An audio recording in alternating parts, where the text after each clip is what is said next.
Ta-da! Hi guys, good morning, good afternoon. Welcome to SMC with Arewa. Guys, I hope you're fine. Welcome to my channel. If you're new, click on that subscribe button and don't forget to on your notification bell so you can get notified whenever I post a new video. Then you can come and check it out. Also, this is a Yoruba and English channel, so méjèèjì ni mo máa ń sọ papọ̀ ní ibi báyìí. So thank you guys for joining me once again. My name is Arewa, as you all know, and I welcome you to my channel. Thank you guys for joining me once again today. Thank you for for the love. Thank you for all the nice comments down there, and I really appreciate every single one of you. Honestly, continue subscribing, continue sharing, continue following, continue commenting. I really appreciate at the table. Me not more appreciate going together. So for any adverts, any advert, any donation, any support, towards this channel or any other thing that you want to talk to me about, my number is always going to be down below in the description box, and I always pin it in the comment section area. +234 811 084 5303. Contact me anytime. Even if you want to just contact me. Thank you guys, and I really appreciate you guys once again today. So let's move on. Now, before we jump into what I want to talk about today, Okonlomo, Ma Bombio, from the Oni of Ile-Ife and Olori Naomi, congratulations, genge, and jubilation, genge, mu kọrin fún yín ni o. Ǹlẹ́ o, wọ́n ní ẹ bímọ o, sorry, ẹ ti gbọ́mọ adopt ọmọ yẹn o. Ẹ má bínú. Ẹ bá wa post ẹ bá wa drop news yẹn, bá wa drop press release le èmi tẹ̀ ní orúkọ speciality ń fẹ́ sọ ọmọ náà. Mo ní orúkọ speciality mo fẹ́ sọ. Ẹ ǹlẹ́ pẹ̀lẹ́ ẹ kú ewu ọmọ o. Ẹ kú ọwọ́ lómi o. Ojú wa náà ló máa ṣe gbogbo at the end of the day. Ẹ jẹ́ ká máa gara wa lọ síwájú. Now, thank you guys for joining me once again. I really, for today, let's move on. So, Mr. Okonlomo,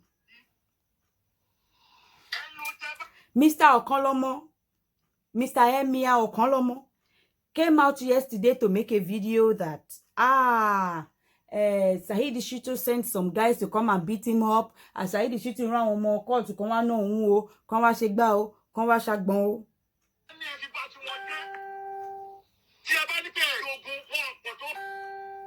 Ṣé ìwọ the same this Okonlomo tó sọ wípé tó ń pe ogun tó ní tó bá ti rí àwọn alùsùnà kán máa nà wọ́n kán máa fọ́ wọn lórí ni. Ẹ máa gbọ́rọ̀. Ẹ jẹ́ kó dogun wọn pọ̀ tó. Ẹ jẹ́ kó ẹ sá eré kàbàkàbà ní dúró wò tán wọ́n máa ná múta. Àṣẹ ni bàbá yìí ní ṣá. Tẹ́ bá ti pàdé ẹ̀ lóde ẹ kó bí tí bò ẹ nà bí ẹni máa kú. Ẹ nà bí ẹni máa kú, ẹ jẹ́ kó dogun, ẹ jẹ́ kó dìjà. Ní ìwọ tó ní tó máa ti pàdé wọn tàn kán náà wọn bẹ́ẹ̀ pé kó dogun, ìwọ ló pín ogun, ó wá rí fìrì ogun, ó bẹ̀rẹ̀ sí ní pariwo. Ẹ máa gbọ́ lọ ẹni tó ń lẹ́nu yìí o. Ẹgbẹ̀rún sàmúdẹ̀ ni kò lè sàmọ́ lọ́hùn lọ́wọ́ bó ṣe wà yẹn ẹni lọ ló máa padà wá báyẹ̀ ńlẹ̀. Okay, wọ́n máa fún wọn níyà àti ẹni sì yóò bẹ̀rẹ̀ sí ní pariwo. Àṣẹ ni bọ́bọ́ ìkan lẹ́nu ni o.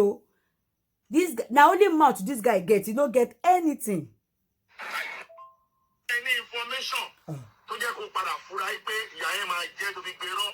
Ṣùgbọ́n. But this time around. Kí ló dé tí wò wá fura pé ìyá ń bọ̀ wá jẹ́ ìwọ lánàá? Ó wá fura, bọ̀ ó fura tí Saheed bọ̀ ó wọ̀ fura. Tí ìyá máa padà jẹ́ ni ò ní sọ́dọ̀ social media mọ́. Kó jẹ́ lè ní ìyá yẹn máa padà jẹ́ Saheed, àmọ́ pé Saheed máa bọ́ nínú ìyá yẹn Saheed ò lè bọ́ ń bẹ̀. Gbàgbé ò lè bọ́ ń bẹ̀. Nígbà tí Mr. Okonlomo tí ó encourage pé káwọn boys tó bá ti rí Saheed kan náà bẹ́ni máa fẹ́ kú. Now, ìwọ wá bọ́ta ní sí pé Saheed rán àwọn ọmọ boys Saheed kan ní wọ́n bọ́ta ló wá ná ìwọ náà. Ṣùgbọ́n ìwé rẹ̀ jẹ́ wà Nàìjíríà. Irú Mùtá, Ẹ̀sà Òkè, ẹ̀yìn Àlìkútúbí, àti gbogbo orú yín bẹ́ẹ̀ yẹn. Ẹni bá fẹ́ ṣorí burúkú nu yín tó fẹ́ tí ìyàwó ẹ̀ bá ti sú. Tó fẹ́ káwọn ọmọ ẹ̀ máa sunkún ẹ̀. Òun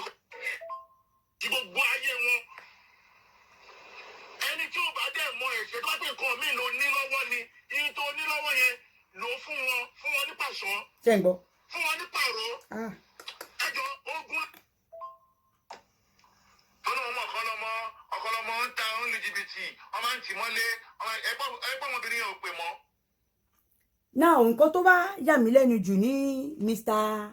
Emir Okanlomo, you could hear everything he's saying that when you are calling for war, he was literally instigating war, instigating that anywhere that they see Saidi Alusona Cherry oyè yín pé kí wọ́n fún wọn ní beating bẹ́ẹ̀ ni máa fẹ́ kú. Ìwọ tó wá sọ gbogbo náà o. Now listen to this again. Hello gbogbo ọmọ Nàìjíríà. Minus fún Nàìjíríà mọ̀ wá láti yín nìyẹn. Àwa ti wà lórí ìlú àǹtí wa. Saidi Shittu ó ti rán àwọn court member ẹ̀ wá attack mi ní Amẹ́ríkà o. Saidi Shittu náà bọ́ ní Amẹ́ríkà. Drama queen. Ẹ dákun wọ́n ti rán àwọn boys wá attack àwọn boys ẹjọ́ gbogbo ọmọ Nàìjíríà. Saidi Shittu wọn ó ti rán àwọn court member. Ẹ máa wo bí Ọ̀kanlọ́mọ ṣe ń mí lẹ́gẹ̀lẹ́gẹ̀ ó mí wúlewúle ó ti sáré ẹ̀mí ẹ̀ ti fẹ́ kú. Wọ́n dẹ̀ ti yọ̀bọ̀n ti. Ẹ mọ̀ kíyàn kọ́ tẹ̀ rọra show èèyàn ní film trick kọ́kọ́ rọra show ẹ̀ ní film trick ayé ẹ̀ ti kó sókè ẹ̀rú bó ṣe ń mí ó mí sókè ó mí sókè sílé ni. Ọlọ́run ni kó dá wọn. Ní ìwọ tó sọ wípé bọ̀ìbọ̀ì ni Saheed bọ̀ìbọ̀ì ni Sunday Igboho pé ọmọ gbòòrò gidi gan ni wọ́ níwọ tó ní ìwọ gangan ní ìgboro gidigidi gangan ni wọ́.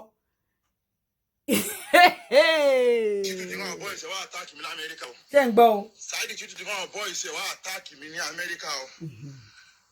Ọlọ́run ló yọ mí sìn o. Sọpọ́ lọ́hùn. Ọlọ́run ló yọ mí báyìí o. Ọlọ́run ló kó mi yọ lọ́wọ́ wọn. Really? Mo sá àsálà fẹ́mi ara mi. Ọ̀kanlọ́mọ bọ̀rọ̀ jẹ́ ó lóun sá àsálà fẹ́mi ara òun. Níwọ tó ní káwọn èèyàn lọ máa ná Saheed ìwọ wá rí ogun òun instigate ogun ìwọ wá rí ogun yẹn ìwọ wá sá àsálà fẹ́mi ẹ̀. Ṣé pé bọ̀bọ̀ yìí ọpọlọ mú sọ́njọ́ kìíní àná pé ọpọlọ bọ̀bọ̀ yóò ṣiṣẹ́ pathological liar lẹni tó ń pè ní Mr. Ọ̀kanlọ́mọ yìí. Nígbà tí wọ́n yọ ìbọn sí tí wọ́n yọ àwọn kó mú àwọn stick ni wọ́n yọ sí mi o. Ẹ má bínú gbogbo tó bá pé lóòótọ́ ni torí bọ̀bọ̀ yóò lè parọ́ ó kàn lè create scene ni just to derive sympathy and empathy from people ó lè parọ́ cut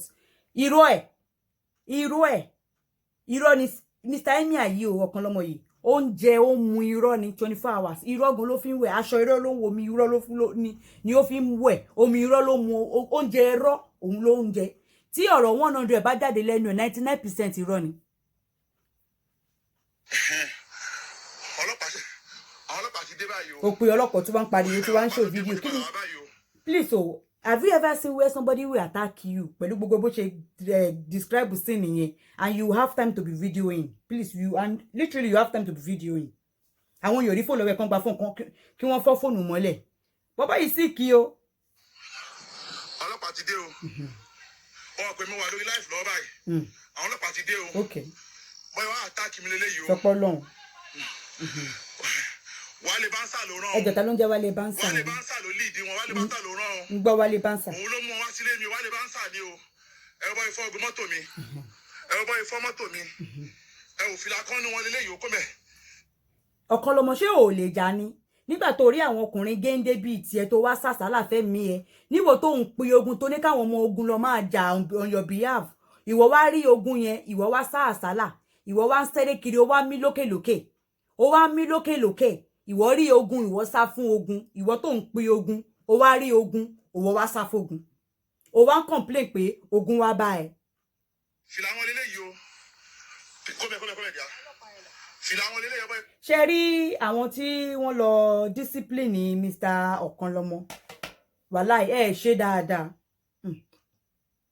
àbọ̀ ṣẹlẹ̀ ṣe iṣẹ́ tó yẹ kẹ́ ẹ ṣe ni kẹ́ ẹ wá àwọn ẹ̀ṣẹ̀ burúkú kẹ́kọ̀ọ́ tí ẹ gbé yín méjì mẹ́ta lẹ́nu ẹ̀ péré ẹkọ̀ tí ẹ gba yín méjì mẹ́ta lẹ́nu ẹ̀ gbogbo pé ẹ̀ ń fọ́ mọ́tò ẹ̀ ń ṣe gbogbo ẹkọ̀ yọ yín mẹ́ta ẹkọ̀ gbé yín mẹ́ta lẹ́nu ẹ̀ péré ẹnu ẹ̀ tó fi ń lẹ́nu kíyàn máa lẹ́nu ìwọ tó plan pé kán lọ ná Saheed ní kóòtù wọ́n wá ṣe kíni ìwọ tó ń plan pé níbẹ̀ tó máa ti rí Saheed ànàbẹ́ ní máa fẹ́ ẹ̀kú ni kan fi ṣe ìwọ wá bọ́ ọ̀ta somebody now gave you the taste of your own medicine ó wá pariwo kiri you are shouting up and down you are running you are literally panting like pé ó ti fẹ́ ṣe kíni ó ti fẹ́ collapse ó wá ń sá ìwọ tó pin ogun ṣé rí tó bá pin mind what you are saying ni o mind what you are saying o come and ọ̀rọ̀ Emir is come and beat me in my house òun lọ̀rọ̀ and they came to beat you in your house and then you are shouting ìlú òyìnbó ló wà tó bá jẹ́ pé lóòótọ́ ni ọlọ́pàá fish gbogbo wọn out kò tẹ́ ẹ kó wá fún wa lẹ́dìk lórí ọ̀rọ̀ ilé ẹ̀yin tẹ́ ẹ bá wa lọ discipline ọ̀kan lọ́mọ ẹ ṣe àdúpẹ́ o in fact mi ò kọ́ ọmọ yẹn ni ẹ deserve bí a create big star tó kàn kápọ̀ tí ẹ kẹ́kọ̀ọ́ fẹ́ fi ṣe fàájì ẹ tiẹ̀ try tẹ́lọ ṣe kíni tẹ́lọ give where is taste of medicine kóun náà ṣe kíni láyé ẹ̀ ọ̀kan lọ́mọ tó bá tún rógun second time tó bá tún sá let's move on. Congratulations to all the Oduduwa Yoruba Republic worldwide. And me, I'm not going to say happy birthday to Nigeria because I am no more in Nigeria. Ochekini ati bo si inú ọdún tuntun. And for all the rallies, all the protests going out today, ẹ jẹ́ tán bá ti ní kẹ́ ẹ dúró, please, if they tell you to stop, please stop.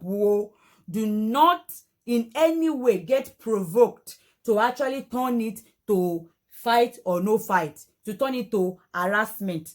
If they meet you and say stop, stop. Do not drag anything with them. Even if they are coming with aggression, ẹ̀yin má ṣe kíni ìwà tútù, ìwà pẹ̀lẹ́ ni. Ọba kọ́ba tí ó bá ní wá ní support ọ̀rọ̀ tó wà nílẹ̀ yìí o, ìtàn ti wọnú. Ní ìsìn nǹkan tá a fẹ́ ṣe yìí lè ní ìbáyìí. Lè ní nǹkan tá a fẹ́ ṣe ìgbésẹ̀ àkọ́kọ́ tá a kọ́kọ́ gbé lè ní ìbáyìí. Òun ló ń jẹ́ òun. Congratulations and kudos to all the Yoruba Oduduwa nation worldwide. Happy New Year, because this is literally we stepping into another year. Another new, better, stable year. And dear Nigeria Police, Army, Soldier, we are in this together. Do you think your children have a future the way this country is going? You earn 63,000 monthly. 63,000 naira monthly. Why our senator, they earn 13.5 million naira monthly? Wait, do you know it takes 15 minutes for Nigeria senator to earn what you are earning monthly? Do you know it will take you 17 years to earn what your senator earns in a month? Where is your fate after retirement? What is the future? What future is there for your children? Your children's children? How are your children or the children of your colleagues that die in service? If you happen to die in service, do you think there's hope for your family? Are you going to protect the oppressors or the oppressed? Protecting the oppressed means you are protecting yourself because you are among the oppressed. Ẹ jẹ́ ká fi gbogbo Nigeria Police, Army, Soldier. I want us to digest this very well. We are in this together. We are in this together. Tọ́n bá ní àwọn Yorùbá máa ní tọ́n bá rányàn níṣẹ́ èèyàn fi tọ́n bá rẹ́ níṣẹ́ èèyàn fi ti ọmọ jẹ. Even if you are happy in the system, what about the future of your children? What about the future of your generations? Do you want to be protecting the oppressors? Do you want to be oppressing the oppressed for the benefit of the oppressors? Because they are literally oppressing you as well. If you are gaining from the system now, they are going to oppress your future. That is, they oppressing the future of your children, children's children, choosing. Ẹ jẹ́ ká fi orí pípé ṣe. Do you think they actually, tó bá tẹ̀ ní kẹ́ gun everybody down, do you think they deserve it? Think about the children, your children's future. How much do you even earn? Does it worth it to be protecting these people? ẹ jẹ́ ká fi ọpọlọ ṣe. And once again, congratulations to Oodua Nation Republic worldwide.